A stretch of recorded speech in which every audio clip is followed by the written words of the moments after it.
Okay, so as we get started today, we're going to look at some poetry, particularly by the first of our fireside poets. And I'll talk more about that with you in class or leave some notes. Those of you learning from home, I may try to do another video later where I talk more about the fireside poets, or at least link a video that someone else did to kind of give you the history there. But those of you in class, we've already talked about them a little bit. So we're going to start with our first poet, which is Henry Wadsworth Longfellow. I would say probably the most famous of the group, most popular. So we're going to talk about him. Before we get into that real quick, let's talk about the main literary element you need for this section. And we're going to talk about my absolute least favorite thing to talk about as far as poetry goes, and that's meter, okay? So meter is really just the rhythmic quality of a poem, how it, kind of rolls off our tongue when we're reading it properly. The problem is most of you, when you read it very monotone. You read it from line to line instead of paying attention to punctuation, and that really takes away from the meter. But meter is, again, something that we do naturally without thinking in our language, stressed and unstressed syllables. So typically it's broken up into what we call feet, which is a foot by itself is just, I believe it's got one stressed and at least one unstressed syllable. The order they go in or the number of unstressed changes to a big fancy term. You've got iambs, you've got trochees, I think. There's a couple of them. Don't worry, I'm not going to make you learn those, okay? And I'm not going to make you be able to pick them out. I just want you to be aware of the term, okay? Meter is the rhythm, and a foot is the way we measure the meter, okay? So it's part of what makes poetry so difficult, because if you sit down and know you're going to write in iambic pentameter, just means that there's a specific rhythm you have to use, which limits the number of which words you can use. It changes so much. It's what makes poetry difficult. It's not as simple as sitting down and writing stuff that rhymes, okay? So much more to it than that. So we're going to mention that, and we're going to talk about just the feel of the rhythm. We're not going to go into great detail, okay? Next up, let's talk a little bit, real brief, about what your book says on page 257 about Longfellow. There's a lot more. I'm probably going to link a video as well to talking about him. Probably not going to be test-worthy material, but those of you who don't want to admit you actually care about this stuff or think it's interesting, it might be useful to you. So what do we know about Longfellow, really? Well, we know that his poetry was something he was very smooth. It was something that was very uplifting. It calmed readers. It was very peaceful, and that's what he got a lot of flack for, was for that very thing, that he was too calm and too peaceful, and it just didn't reflect the way things really were. But the fact is that's what made him famous. It's like when we talk about musicians, you're like, well, I don't know, that album sounds like the last five, and I'm like, and the last five sold hundreds of thousands of copies. Why change the formula if it's working? And that's kind of what Longfellow does here with his poetry. And you'll see it. It's a very soothing rhythm. There you go, using that literary element. So we'll see that as we come up. He's really going to be your first poet to get, let me make sure I read this correctly, first American poet to reach a wide audience and create a national interest in poetry. So it's not that he's the most accepted or anything, but within our country, he's the one who kind of gets people interested in poetry and broadens the audience for poems. So very popular in his day. So many writers don't get realized for anything until they're dead. This guy wasn't one of them. It says, your book even points out that his 75th birthday was treated like a national holiday. So none of us get that joy, sadly. Now, your book does something a little bit awkward to me. It mentions two poems, and we're going to cover them both because one of them is very short. The other one's not much longer. So we'll get both of these out of the way today. The first one they're going to do is an excerpt from the Song of Hiawatha, which we talked about, like what a national epic is. Many cultures have one work that's kind of associated with their national ethos, who they are. The ancient Greeks had the Iliad and the Odyssey, and the Romans had the Aeneid. The British people have Beowulf, which isn't even a British story, but you have all these things that seem to symbolize these people. The Song of Hiawatha is kind of the one you would use for the U.S. People tend to really think about it as the American ethic, to be honest with you. So it's a good poem. Sadly, they gave us the prologue, which is kind of pointless, to be honest with you. But we're going to look at it, see what little bit we can do with it. And then actually, honors class, for a project for you guys are going to look into some of the other parts of this poem and pull some of them in and talk about them, okay? And we're actually going to look at the final part at a later date. But let's start with just what's in your book, okay? So if you'll turn to page 258, We're going to look at this. I'm going to read it because it's short, okay? So we start with the background. It says, the Song of Hiawatha is a long narrative poem based on the legend of Ojibwe, a Native American people of the Great Lakes region. Hiawatha was actually an Iroquois chief who joined with Dekanawida, gosh, I said that so bad, I'm sorry, in an effort to unite the Iroquois people. In the Ojibwe version, Hiawatha takes on godlike heroic qualities. Now, that's part of an epic, and this is an epic. An epic is just a long poem, which this qualifies. So in an epic, your main character is going to have these superpowers and be somehow, extremely otherworldly, to be honest. And then it finally says, published in 1855, Longfellow's famous poem contains over 20 sections recounting Hiawatha's adventures. The following lines are from the prologue or introduction, which, gosh, why give us that of all things? But that's what they did. I will tell you one thing. Another element of epics is something called the invoking of the muse. This was common in, epics were really a thing in the ancient world, not so much the modern world. So the muse would have been like the inspiration people would have, and they would pray to the muse or invoke the muse before they started, hoping to guide them. So this is kind of that in a way, and I'll show it to you as we get through it. So let's read this. I want to be honest with you. Until the last stanza, not a lot of really deep things to discuss, okay? But let's take a shot at it. All right, it says, should you ask me whence these stories, whence these legends and traditions with the odors of the forest, with the dew and damp of meadows, with the curling smoke of wigwams, with the rushing of great rivers, with the frequent repetitions and their wild reverberations as of thunder in the mountains. So it's kind of like he's asking, where did these stories come from? And he's listing nature. He's listing a lot of nature elements and Native American imagery here, saying, well, this is where these stories came from. That gives it some age, because obviously if it's from the colonists, you don't get a lot of time on it. You don't make it sound ancient and powerful, and by invoking these elements, you do. He says, I should answer, I should tell you, from the forest and the prairies, from the great lakes of the Northland, from the land of the Ojibways, from the land of the Dakotas, I think, from the mountains, moors, and fenlands, where the heron, the shushuga, feeds among the reeds and rushes. I repeat them as I heard them from the lips of Nawadaha, the musician, the sweet singer.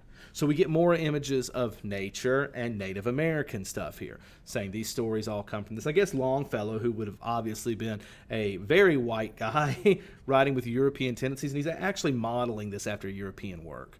Okay, I mean, these epics are based on older things from Europe, and he's trying to mimic those as he tells this Native American story. It says, ye who love the haunts of nature, love the sunshine of the meadow, love the shadow of the forest, love the wind among the branches, and the rain shower and the snowstorm, and the rushing of great rivers through their palisades of pine trees, and the thunder in the mountains, whose innumerable echoes flap like eagles in their eyries. Listen to these wild traditions to the Song of Hiawatha. So again, this is, need I say it again? We got a lot of nature imagery there, right? We have 3 stanzas if that's all we're getting. That these stories are, part of this land, that they're a huge element, which is fitting for what Longfellow's trying to do. Okay, all right. Now let's get to the last stanza, which does have a little bit we can talk about. Ye who love a nation's legends, love the ballads of a people that, like voices from far off, call to us to pause and listen.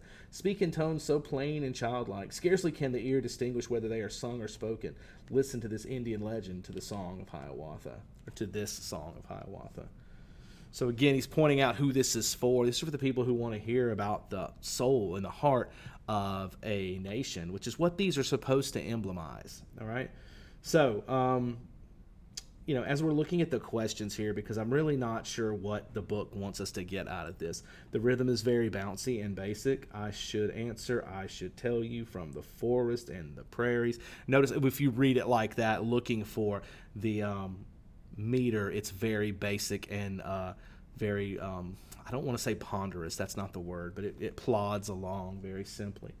So the big things we want to take away from this, where is Longfellow claiming the source for this story? And he's saying it comes straight from nature and from the Native Americans, so the people in tune with this land and the nature that goes along with it. So it gives the story a mystical quality, which is again part of an epic. Based on this, we want to look at the tone the author has towards 2 things, particularly one towards nature, which it's a reverent tone. It's like it's almost worshipful. They definitely care about it, which would again fit with the Native American background here. Finally, what is his tone towards traditional legends and ballads? And that one's a little bit tougher. You do get this idea of respect for for ballads and things like that, ballads and legends. And he's basically saying that the people who have a respect for history and for, what a nation truly is will listen to this and get something from it.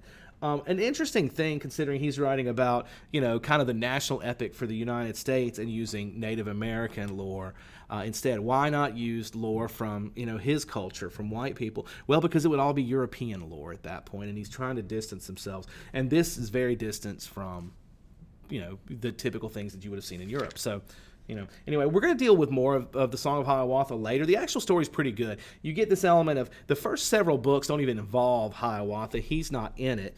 And then when he does show up on the scene, I believe it's in maybe the third or fourth chapter when he shows up, you get this growing up story. As he gets older, he falls in love with a girl, he marries her. Eventually she's going to die in the story, and then you get we're going to read the last section together as a group later, but he makes this one last thing for his people, then he leaves and he disappears, which is common again in a lot of these epics too, the hero leaving and the mystery that he may one day come back. But he goes through a lot of interesting things in this story, so it's a lot better than that prologue lets you on to believe, trust me. Okay, let's flip over and look at the other poem that your book has on 260, and this is called The Tide Rises and the Tide Falls. I love this. This is one of the things that he would get in trouble for, maybe, for being, this is one of the ones where, when you talk, let me back up. When you talk about Longfellow being overly positive and, cheery, this is definitely not that one. But you can look at it in a cheerful way, so we're going to play with this one a little bit. Probably spend more time on this than we did the other one. Okay, so we've got... The tide rises, the tide falls, the twilight darkens, the curlew calls. Along the sea sands damp and brown, the traveler hastens towards the town, and the tide rises, the tide falls. So we get a very up and down meter or rhythm here, which is meant to, kind of mimic the tide. I hate when teachers say that because it doesn't mimic the tide, but that's what we say. Okay, I don't know why, but it is that unstressed, stressed, unstressed, stressed, typical basic foot pattern here. So and we get this idea here of a beautiful image of the tide rising, the tide falling, this traveler rushing to town over the sea. So far, pretty, more nature imagery that we see a lot of. It says, darkness settles on roofs and walls, but the sea in the darkness calls. The little waves with their soft white hands efface the footprints in the sands, and the tide rises and the tide falls. Begin the repetition of that last line, which is also the title, indicating that that's of importance. We'll talk about it in a minute. But now the image is it's getting dark. The man's rushed to town, and now as darkness comes in, the tide comes in and it washes away his footprints. Finally, we get the morning breaks, the steed in their stalls, stamp and neigh as the hostler calls. The day returns, but never more returns the traveler to the shore, and the tide rises and the tide falls. So, given this by yourself, it's really easy to look at it and go, all right, what am I supposed to do with that? You look at the basic imagery, first of all, and let's just get what actually happens. So what actually happens is this man's rushing to town. He runs across this beach. The waves come in, they wash it away, and he never comes back that way. So what can you do with that? Well, guys, really, you've got everything you need to make meaning just from those, okay? We've got the image of, this beautiful sandy beach. You've got an image of a guy running across it. You've got an image of him leaving a mark that is erased with time, and then he never returns to that spot. So you get a lot of issues that deal with the idea of time passing and, our mark being erased. That's kind of a negative thing, but it can be a positive too if you think about, mistakes and the things you do that aren't great also disappear with time. But then we also get the image of having to enjoy the little things like going across this beach, this beautiful beach in the morning maybe. Let's see, the twilight darkens. No, so it says it's getting dark. So the guy's rushing through town. He's rushing past this beautiful scene, and he's never going to get to see it again. So there's also this element of take your time, and this might be the more sappy Longfellow. Take your time, enjoy the things, the small things, because they won't last, and you never know when you'll be back this way again. So, instead of since it's Monday when I'm filming this, instead of saying, God, I can't wait till Friday so we can get to Saturday and so I can enjoy the weekend before I have to turn around and do this again, enjoy the little bit you've got. Yes, you may not enjoy sitting in English class, but the time between English and math when you're in the hall and you get to see that friend of yours that you rarely get to see, that's something to value. Even if it's something as simple as, you're getting leftovers from last night night, but it was your favorite meal, and you get to enjoy that for that 20 minutes at lunch. That's something. Maybe there is one class that you actually do enjoy, and so there's that you can sit there and enjoy. So all of this poem's kind of telling us to slow down and enjoy the times we have. It's a beautiful poem. I'm not always the most for these types of poems, but I really like this one. But just so for heads up, as we move into tomorrow's work, we're going to read something that's called Thanatopsis by our second fireside poet, a guy named William Cullen Bryant. And in this one, Thanatopsis is not a real word. It's I forget the term. It's when you combine two words to make a word that's not real, but it still works. And he uses Greek. So Thanatopsis involves the words thanatos and opsis, which is death and optical, or to see. So you combine those in this poem. The next poem's going to be about seeing death. So big difference from Longfellow. We're also going to read a poem by Oliver Wendell Holmes, Sr. Now, Oliver Wendell Holmes Jr. was a big, was in the Supreme Court maybe? Definitely was a politician or judge or something like that. So, big position versus his dad, who was a poet. Also a very important guy. We're going to read Old Ironsides by him. Not my favorite poem of his, but Thanatopsis is by far my favorite from this section, and it is hard. I'm just going to tell you right now, difficult poem. Bear with me. If you struggled with it in class, you definitely want to listen to this video and get a refresher course. All right. So I'm looking real quick back at my I'm trying to say my syllabus here, and it looks like we did not use the third one. So I'm going to come back later and read that the final part of the Song of Hiawatha to you. We may have time in class. I may read it there. Those of you who are working from home, you can easily look up the Song of Hiawatha. It breaks it into books. And the very last one is the one I'm going to look at and kind of give some more material on, okay? All right, guys. Well, let me stop this video here. And tomorrow I'll post the next couple. We're also going to post some from the guys who are not in your book. I want you to get, I believe there's 5 guys that are part of the Fireside Poets. And again, I'll link you a video talking about them. But we're also going to get poems by each of these guys so you have some background. Although a couple of them are rarely ever taught anymore. I think Whittier is not really taught by anyone. I didn't know much about him until I prepped this. So anyway, I'm digressing. I'll talk to you guys later. I hope you have a wonderful evening. Thank you for taking the time to watch this. Hopefully it helped.